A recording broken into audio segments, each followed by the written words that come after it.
جب پوچھا گیا حضور یہ قربانیاں کیا ہیں، فرمایا تمہارے باپ ابراہیم کی سنت ہے، اور فرمایا کہ ان کو خوش دلی سے اللہ کی راہ میں قربان کرو۔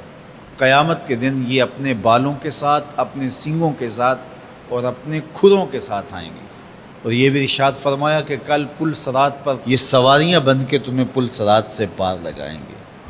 اور جب قربانی کے لیے کوئی شخص جانور خوش دلی کے ساتھ رضائے الہی کے حصول کے لیے ذبح کرتا ہے تو اس جانور کا خون زمین پر گرنے سے قبل یہ عمل قبول کر لیا جاتا ہے۔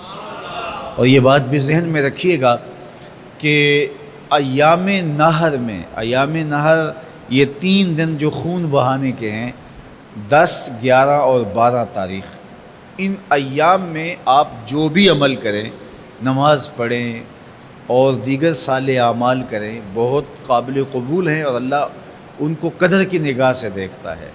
لیکن ان ایام میں جو سب سے زیادہ اللہ کو محبوب عمل ہے وہ راہ خدا میں خون بہانا ہے، قربانی پیش کرنا ہے۔ تو قربانی کا کوئی اور متبادل نہیں ہو سکتا۔ کچھ لوگ یہ فلسفہ ان دنوں کے اندر بیان کرتے ہیں کہ 20-50 ہزار کی قربانی کرنے کی بجائے اتنے اگر کسی غریب کو دے دیے جائیں تو اس کے 2-3 مہینے خیریت سے گزر جاتے ہیں، اور وہ گھر کے اندر جو ہے وہ ضرورت کی چیزیں ڈال لے تو گوشت تو 2-4 دن کے اندر کھایا پیا جاتا ہے، ختم ہو جاتا ہے۔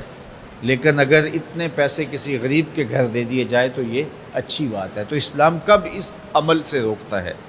غریب کی مدد کیجیے، صرف عید کے دن ہی نہیں، مینڈے کی جگہ ہی نہیں، بلکہ اسلام تو راہ خدا میں جانور ذبح کر کے اسی جذبے کو بیدار کرنا چاہتا ہے کہ تمہیں گوشت کی ضرورت بھی نہیں تھی پھر بھی تم نے ذبح کر دیا، تو جہاں ضرورت ہوگی اور تمہاری ہمسائیگی میں، تمہارے اطراف میں جب کوئی غریب ہوگا تو پھر تم اس کے لیے ذبح کیوں نہیں کرو گے؟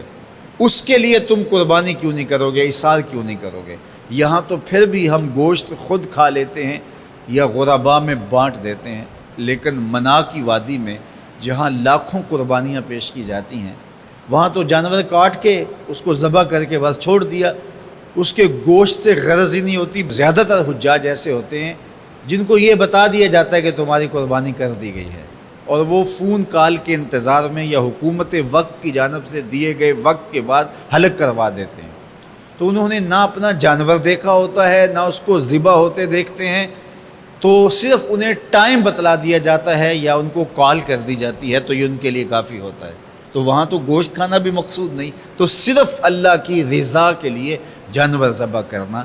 تو جب رضائے الہی کے لیے جانور ذبح کرنے کا جذبہ پیدا کر کے تمہیں راہ خدا میں خرچ کرنے کی ترغیب دی جاتی ہے تو پھر تم پورا سال خرچ کرو گے، تمہارے لیے کوئی مشکل اور کوئی مشقت نہیں ہوگی۔ لیکن اگر تم جو ہے وہ اس جذبہ خیر سے نور حاصل نہیں کرو گے تو پھر تمہیں یہ دولت نصیب نہیں ہوگی۔ تو سب سے افضل عمل ان 3 ایام کے اندر جو بتایا گیا وہ یہی ہے کہ راہ خدا کے اندر خون بہانا ہے۔ اللہ کے محبوب علیہ الصلوۃ والسلام کی خدمت میں جو ہے وہ مینڈے لائے گئے جو چتکبرے تھے، اور حضور علیہ الصلوۃ والسلام نے اپنے مبارک ہاتھ سے ان کو ذبح کیا۔ تو عید قرباں یہ ایثار کی عید ہے، یہ قربانی کی عید ہے، اور اسلام ہمیں قربانی سکھاتا ہے۔ اسلام لمحہ لمحہ قربانی ہے، ایک ایک ساعت اسلام قربانی کا نام ہے، اور ہمیں درس زندگی